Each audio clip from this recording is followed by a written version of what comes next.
These are not monuments. They are places where the sacred and the material were understood to interact. The house of Zeus, the loud thunderer, is glad, and the peaks of Olympus resound. For those digging into the deeper annals of folk traditions or even occultism, they might happen across this reoccurring trope of the world pillar or the axis mundi. This is a very layered and decorated subject in comparative religion. However, there's two very distinctive ways to tend to this subject matter. Where is the center of the universe either goes to the world tree or the holy mountain. This particular session focuses on the holy mountain, as it is reoccurringly a motif throughout, again, occultism and world religions. This axis mundi, or this world pillar trope, is just that, the center of the universe, the perceived place that the world is held up from. All too often, significant religious experiences are had amidst the holy mountain, or one who's seeking that spiritual enlightenment goes to the mountains. This reoccurring trope comes from somewhere. So, in order to understand the trajectory of this idea, or the original meanings behind this idea, we are going to take the time to investigate these various centers of the universe, these various holy mountains, and focus on those that are the most prolific, those that are the most recognized throughout the various cultures of the world. So let's ask, what is the holy mountain? What is the axis mundi? And what is this reoccurring religious preoccupation with the world center?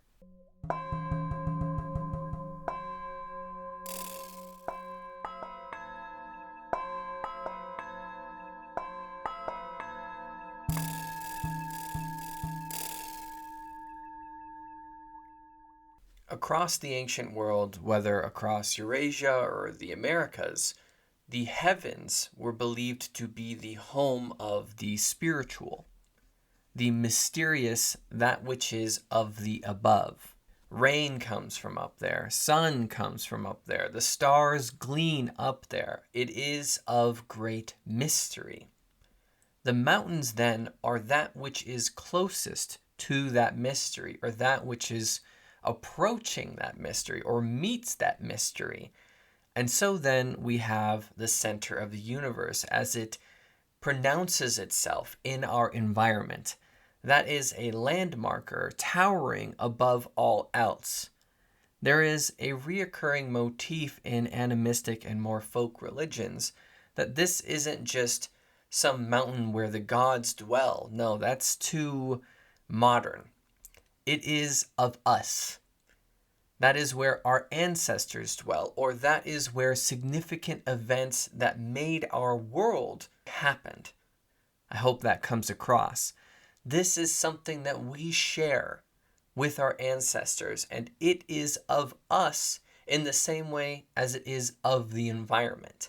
So then the mountain is ancestral. It is not something distinctively divine and separated from our beingness. So then the sacredness of specific mountains is distinct based off of this. It doesn't have a religious background, say for instance, Mount Olympus, Mount Sinai, but it has an ancestral spirituality that gives it this divine significance. Say for instance, the Black Hills to the Sioux, say Mount Fuji to the ancient Japanese. This reoccurs throughout the world, down in New Zealand, throughout the Americas, so on. These holy mountains, or these sacred mountains, as they are a part of their earnest cultures. So then, these mountains reoccurringly are explained by their earnest cultures in their mythos, how they came to be, what their function is, and perhaps what mysteries dwell there. Reoccurringly specific monsters or mythical entities would dwell in the mountains. And so, again, reoccurringly, they are a place of great mystery and often places that you wouldn't even dare to go. You would leave it be. You would let that mystery be a mystery, and only tales would be whispered about it. But that's just one end of this discussion. There's also the case of the ziggurat, or the artificial mountain like the pyramids. And this is when a culture moves to create that ladder to the heavens, that Jacob's ladder, so to speak, to create that mountain to reach the upper limits of the heavens or the firmament, what have you. This has a number of different historical implications, most notably the Tower of Babel. So then, if we don't have a natural marker in our environment, then we will create one that will act as this center or this podium unto the heavens. But sometimes it's less monumental than this, less monumental than building a pyramid or a ziggurat, that is. We could build various stupas, as is done in Buddhism, or we could build an artifice, a city that would act as the center. This is the Temple Mount. This is the ancient Cusco. And this is a somewhat other reoccurring trope, where the political center of the world is said to be the center of the world. If we live in a remote town and there's a big city of which is the center of all commerce in the world as we know it, then that city would be perceptibly the center of the world. And lastly, there's a reoccurring trope of where the world was initially created from, where the creation story then takes place. This is true in the ancestral lands of the Hopi. This is perhaps why the East African creator deity Mulungu is associated with Mount Kilimanjaro in Africa. And lastly, the confusing case of Abrahamic religions.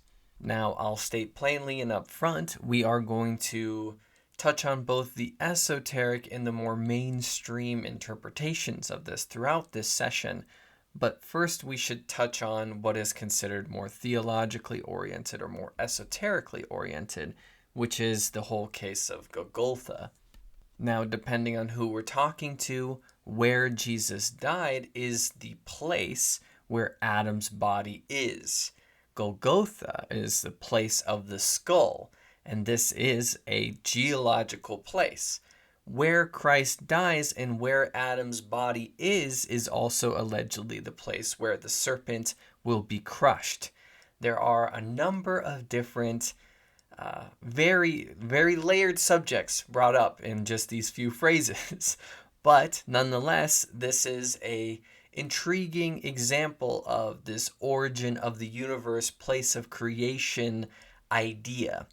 Also, we could say that the Garden of Eden is, in the same way as the Hopi ancestral lands, believed to be the place where it all was formed from, where the universe was created from. So you can already see that in the case of the Abrahamic traditions, this is very confusing and perplexing. Nonetheless, we have already spoken to a somewhat reoccurring trope of the association between the holy mountain, the place of that is the center of the universe, and the creator deity. And so with that, we should start streamlining our conversation a bit more into focus subjects, and we'll start with Mount Sinai. Now, it should be stated up front that it's still contested where exactly Mount Sinai is. This has never been directly figured out. A lot of people have a lot of very heated ideas as to where exactly this is, but it's still not decided. There are some contentious academic takes when it comes to the origin and etymology of Mount Sinai.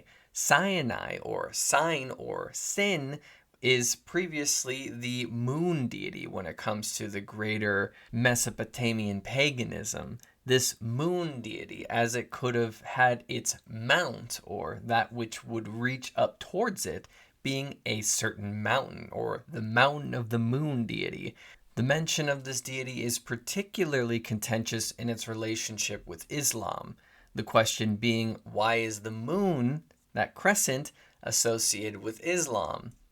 I'm going to leave that there.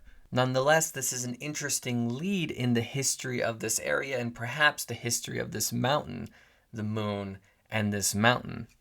Taking note of this, we could also ask, what's up with the lake of fire, as it is mentioned in the Bible? Perhaps that has something to do with this Mount Sinai or this mountain, because if you look into a volcano, it sure looks like a lake of fire. So perhaps there's an association between this mountain, the lake of fire, divinity, and fire. Horeb, after all, is etymologically meaning glowing heat, and thus the words Sinai and Horeb are associated. There are some earnest questions here about the ancient paganism, or the ancient relation to this greater area as it translated into the more contemporaneous monotheism. So where does one start to enter the other is the question here in a historical, mythological perspective. But more conventionally speaking, we know what the interpretation is. This is where the commandments are given. Go up to the mountain, receive revelation, receive the word directly from divinity.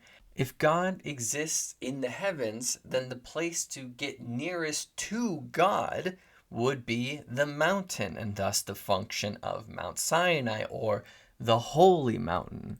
To experience something as prolific as a theophany, or the direct experience of a deity, you would certainly have to be somewhere mysterious or somewhere sacred. This doesn't just happen casually. And thus, the presence of this special place, this sacred place nearest to the heavens, it's obvious. All the allegory is obvious here once you look at it this way. Moses goes up, receives the word from the heavens, comes down to deliver it. The word from the heavens is the Spirit, or that which ordains from the above. To get that word is likened to the ancient astrologers who would look up to the heavens to understand what we should build, when we should do it, when we should sow the seeds, so forth. The heavens tells us what to do. This is an ancient fascination. And thus, in the same way, to receive that word directly, you must ascend. But to keep to one of our focuses here, this is not necessarily an axis mundi. This is not necessarily the pillar of the world. As mentioned, this is perplexing when it comes to the Abrahamic traditions. Is it the Garden of Eden? Is it Calgary? Is it the Temple Mount? Is it Mount Sinai? It's curious because in the Bible, we do have the mention of the pillars of the earth. And so then it seems that it's saying that there's more than one and not necessarily one center pillar. But we'll tend to this in the future. For now, we're going to move on to another confusing case, and that's Mount Olympus. You might be wondering, what's confusing about this? Well, the center of the universe is the omphalos, and this is a navel, the navel of the universe, and this is at Delphi, which is where the ancient oracles were. And this is most certainly not in the same area as the Thessalian Mount Olympus. Mount Olympus, though, is where they say the 12 Olympian gods are. This is curious for several reasons. There are 12 Olympian gods, and when it comes to 12, the mind naturally goes to the constellations, the months. But the exact correlation between the 12 deities and the 12 signs of the zodiac are haphazard at best. Putting that aside, we should acknowledge then this not center of the universe motif, but still yet the place of the gods, or the highest peak. This goes back to perhaps the Neanderthals. This particular area has a substantial archaeological history. So when exactly did people start to project onto this mountain, or to say, or to have stories that the gods are up there? By the time we reach the more recognizable Greeks, thus we have the 12 Olympians. So in this, we can look for descriptions, because we all know this. We're familiar with this in the very overblown stories shared throughout the world of the Greek pantheon. But instead of reference, to look for description, and there's Homer's Iliad. And in this, it's painting a picture that is very much heavenly. Golden gates, a fortress, buildings of stone and bronze foundations surrounded by courtyards and golden pavements, council chambers, feast halls, an expansive view of all of mankind. You can see why it's strange that this isn't the center of the universe when the gods are there overlooking all of mankind. The peak of Olympus, then, served as the throne of Zeus. If the deities are of the heavens, then this is the place where they affect the world or can come to observe the world directly. Otherwise, the heavens have no tangibility. They are not practically effectual up there.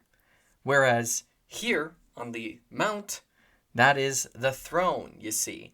So this is where the gods can come to intervene. I hope this makes sense.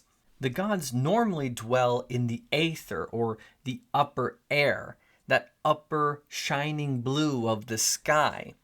That is of a very different substance and a very different being than the world state of being.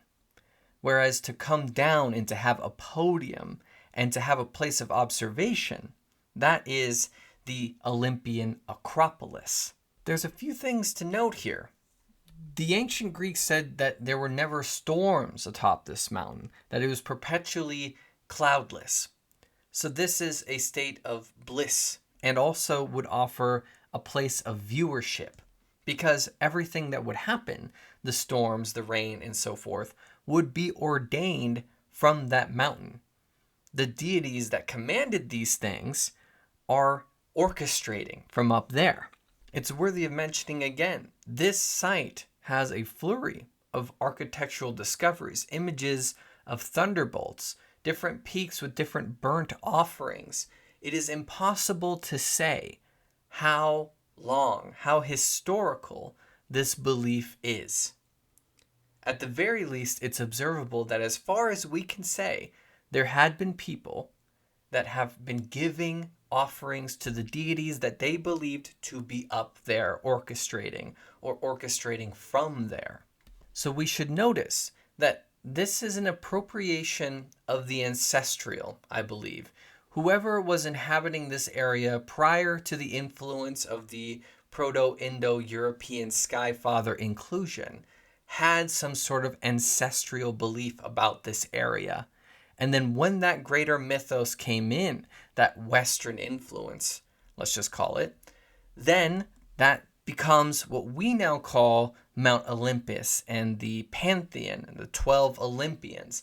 This all gets kind of mushed together, and we inherit its summation. An honorable mention here, and also to add to the former confusion noted, is Mount Athos, also located in Greece. And this is what's referred to as the Holy Mountain. And that's more its association now with Christianity. Before, it was known as the site of a battle between Poseidon and an ancient Thracian giant. So this had that, again, ancestral story, that mythic story that described why it looks the way it looks. Very animistic in its orientation. But later, this is said to be the site of where all these practitioners who were pagans converted to Christianity, and the Virgin Mary blessed the land. This is now then a holy mountain, which is the site of a substantial monastic movement. And this is another undermentioned part of this whole holy mountain story that we're painting here. The pilgrimage to the holy mountain. And if we're going to bring that up, then we have to mention Mount Kailash, or Mount Kailasa. This is holy to Buddhism and Hinduism. So Westerners can understand it as the holy mountain of the East. The etymology of the name either means crystal, or it means snow-jeweled mountain. This plays a very similar role as Mount Olympus, in that in Hinduism, Kailash is believed to be the mountain of which Shiva and his consort Parvati live with their children. Yet again, a mountain where the deities dwell. However, this mountain gets a bit more straightforward in the sense that it is believed to be the center of the world. This has to do with its assimilation with the mythic Mount Meru. This is seen frequently in Buddhist mandalas. This Mount Meru, as it is cosmologically the center of the universe, or at the very least the center of the earth. Eventually, Mount Meru is associated with Mount Kailash. They become one and the same. What was once mythical gets an actual embodiment in this mountain. But it's not just the mountain alone, it's also the Lake Mansarovar. This is the sacred masculine and the sacred feminine. Like the Shiva Lingam, it's displaying both. The mountain is this yang, this generative power, as it juts upward into the sky. And the lake is the yin, the receptive power, the goddess. You see, this yin-yang, or this duality nod, as it is evocative of Eastern religions, is embodied by these geological markers, these geographical markers. And so in this, you see that this is more of that animistic drive again, where nature is displaying something of a religious or ancestral quality. But it certainly gets this Eastern philosophical twang about it. For instance, this lake, Manasarovar. Manas means mind, and then Sarovar means lake. So this lake of the mind, or the perception, the intellect, the conscious. So on one hand, you have this yin, goddess, lake, and then on the other hand, you have the Mount Kailash proper, this alleged stairway to heaven, in which or above which the gods dwell. This is the site of pilgrimage. This is a holy mountain. You don't climb it. You don't tread upon it. You merely go to it and observe it. This is a level of reverence that has not been retained throughout the world and throughout these various holy mountains. So many of them have been tread upon. So many have been denied their sacredness and denied their mystery so that people can explore and expel these otherwise sacred motifs. But you see, there's something here that the modern mentality misses. There's something here that we lose. To leave it alone, to let it be a mystery, and to let it embody the mysterious and all of the effects that come from the unknown. This holy mountain left alone to be just that. Not something to be explored, not something to be figured out, but allowed to be untouched. Intentionally left untouched. To defend that sacredness, continuously defend that sacredness from this aspect of the world. Of course, we can't say how long this mountain has been holy. It's not just holy to the Buddhists and the Hindus, it's also to Jainism and to Bon shamanism. This goes well beyond historical marker. But in this example, we see a little bit of everything. We see that Mount Olympus nod, where the gods are. We see the center of the world. We see where the world was created from, this Mount Meru reference. We see its animistic lineage. We see its holiness, its sacred stairway to heaven reference. In this way, Mount Kailash is the most iconic of all holy mountains. So when it comes to major world religions, we've touched on the big ones. Mount Sinai, Mount Kailash, and then the more mythic Mount Olympus. So with that said, and with all of this touched on, let's tend to some mutual themes and get a more rounded picture of the holy mountain and Axis Mundi trope. Especially in Eurasia, the Axis Mundi, or the world pillar, has to hold up the firmament. This is the ancient idea that the sky needs to be held up because space is an ocean and it will come in and flood everything if there isn't a barrier between the heavens and the earth. And so then the mountain must uphold this barrier, whether we believe it was crystal or jasper. This is the ancient mind. So then the height of the mountain is especially notable. It not only brings about a wonderment and an awe, but it also serves a crucial function. That which dwells higher than us can see more than us and is wisdom accordingly. If someone is wise, they can see the bigger picture more readily than those who are lost on the ground, per se. You can see the forest from the trees, per se. The central axis then is a unifying structure. It connects the lower and the upper worlds. The heaven and the earth meet at the height of this mountain. We believe the heavens to be that of the divine, that of the spiritual.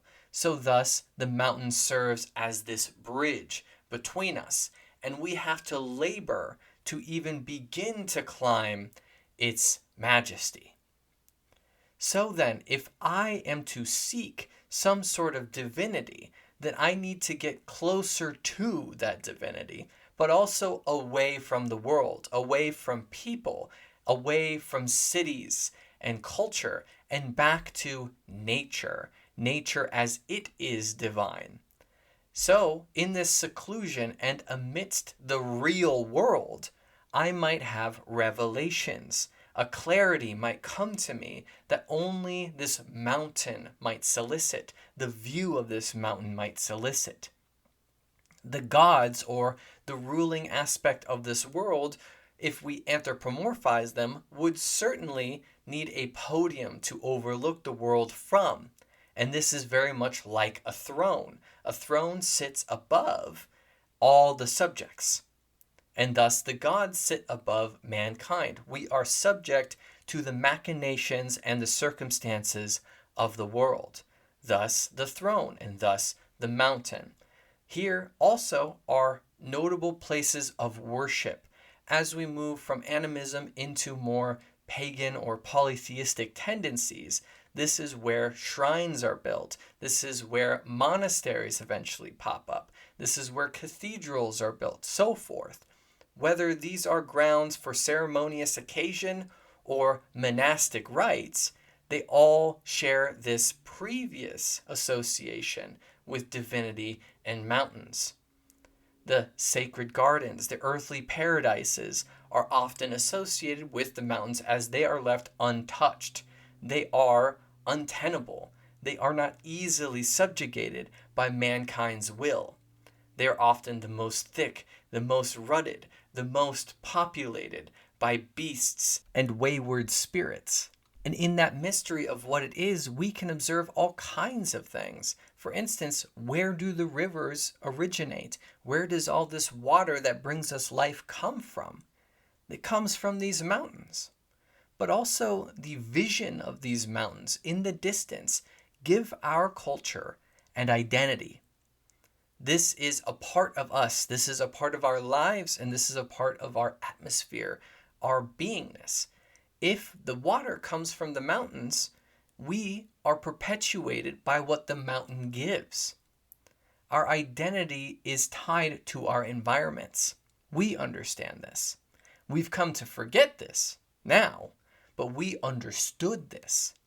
And so then, this mountain is us. It is an extension of us, and thus our identity.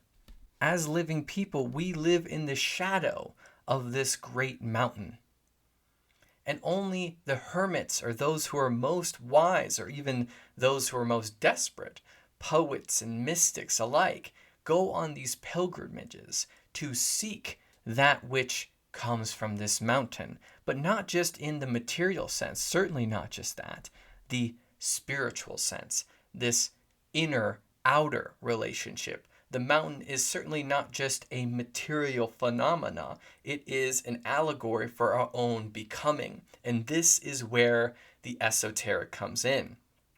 This pillar, this mountain, this world axis, axis mundi, this relationship between the heaven and the earth might just have physiological anatomical ties as well.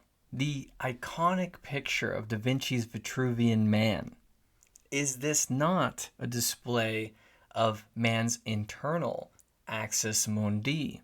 The very upper part of the spine, the bone that holds up the skull, is named the Atlas. Atlas, as he holds up the heavens. The heavens then is the skull, or Golgotha, or Calvary, the place of the skull. The holy mountain, or this axis mundi, this world pillar, is your spine. And the heavens, or the place of which the spirits or gods dwell, or where decisions are made from thoughts are had, these abstractions are all in your head.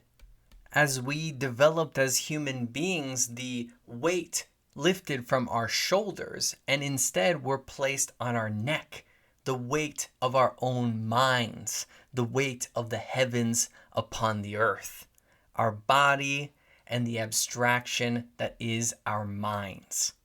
Given this interpretation, our pilgrimage up the holy mountain is an ascendancy beyond material fixations. We are instead moving towards our spiritual maturation, a movement towards higher vantage point or higher wisdoms, a seeking of that greater unknown above the mundanity of the mundus, the axis mundi. This is an earnest part of this story, this holy mountain story, the internal alchemy.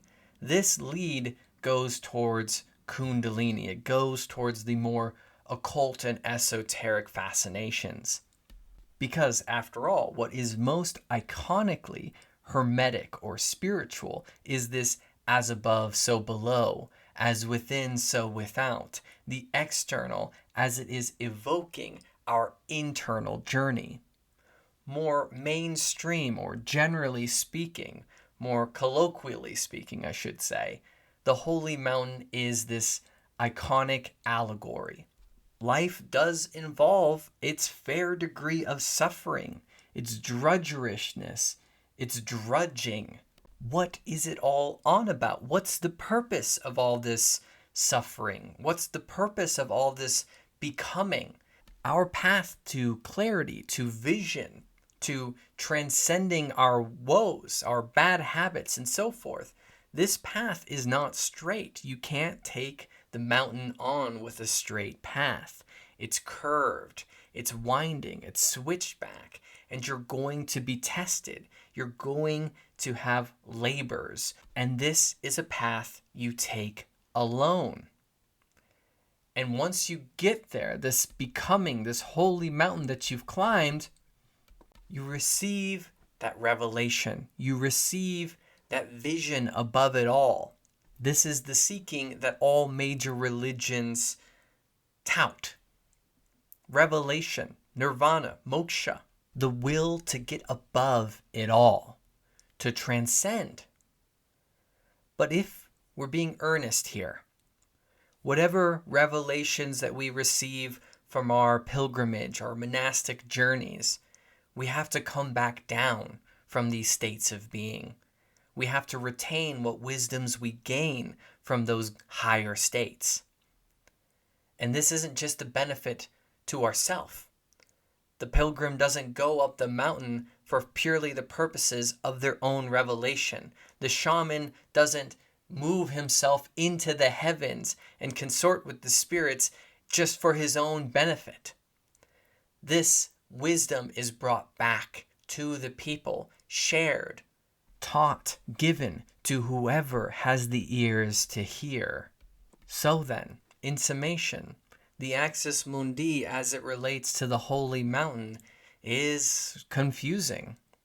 It's inner, it's outer, it's a historical story, it's a cultural story, it's a religious story, it's a geographical story, and, perhaps most importantly, it's your story. And no matter what you do or where you go, the mountain always seems to be right there with you. The Spiritual Studies course is an effort towards free public education on matters of spirituality, religion, philosophy, and the humanities at large. If you appreciate this earnest and sober approach to these otherwise convoluted subjects, then consider supporting the course in the Buy Me Coffee link in the description box below. Supporting the course helps me to recoup some of the costs that I put into making this course, but it also offers you free micro sessions, exclusive sessions that YouTube never sees, updates on the course, and commentaries on each of these given sessions. Additionally, if you don't wish to contribute in that way, there is a free Discord that is open for anybody to stir up conversation in. I encourage you to do so and to participate in conversations. You are certainly not alone in your fascination for these subjects. If you benefited from this session, it's in thanks to those who support the course. So an earnest thank you to all those who do so and to all those who have done so. With all that covered, stay curious and keep wondering.